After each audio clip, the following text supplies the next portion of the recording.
Tattoo, যা যুগ যুগ ধরেই মানব সংস্কৃতির অংশ। এটি কখনো পরিচয়ের প্রতীক, কখনো সৌন্দর্যের চিহ্ন, আবার কখনো ব্যক্তিগত অনুভূতির প্রকাশ। কিন্তু এমনও কিছু সমাজ আছে যেখানে ট্যাটু হয়ে উঠেছে সম্পর্কের স্বীকৃতি, বিশেষত বিয়ের প্রমাণ। কিন্তু বিয়ের প্রমাণ হিসেবে ট্যাটুর ঐতিহ্য কিভাবে গড়ে উঠেছে এবং এর পিছনে সাংস্কৃতিক ইতিহাসই বা কি?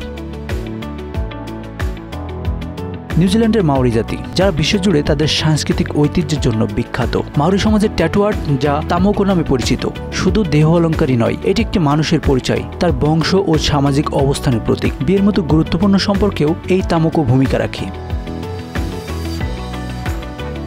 মাওরি সংস্কৃতিতে বিয়ের পর নবদম্পতির শরীরে নির্দিষ্ট ট্যাটু আঁকিয়ে নেয়। এই ট্যাটুগুলো শুধু তাদের বৈবাহিক জীবনের সূচনা নয়, বরং এটি দুই পরিবারের বন্ধনকেও চিহ্নিত করে। প্রতিটি নকশার নিজস্ব অর্থ আছে, যেমন একটি নির্দিষ্ট নকশা দম্পতির মিলনকে এবং আরেকটি তাদের ভবিষ্যৎ প্রজন্মের প্রতীক হতে পারে।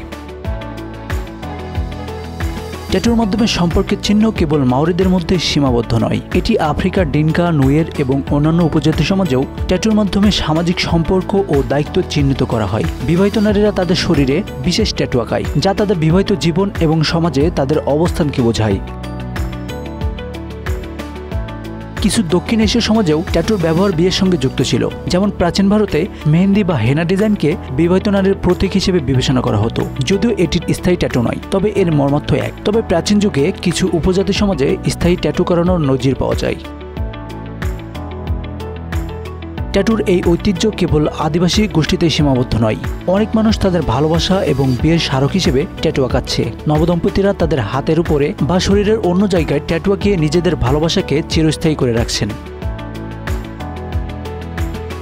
আধুনিক যুগের ট্যাটুর এই ঐতিহ্য নতুন মাত্রা পেয়েছে। বিশ্বজুড়ে নবদম্পতিরা তাদের বিয়ের স্মৃতি চিরস্থায়ী করতে শরীরে বিশেষ ট্যাটু আঁকাচ্ছেন। কখনো এটি হয় একটি নাম, কখনো একটি প্রতীক, আবার কখনো কোনো গুরুত্বপূর্ণ তারিখের চিহ্ন। Ashanur Rahman Mithu, Bangla affairs, news desk.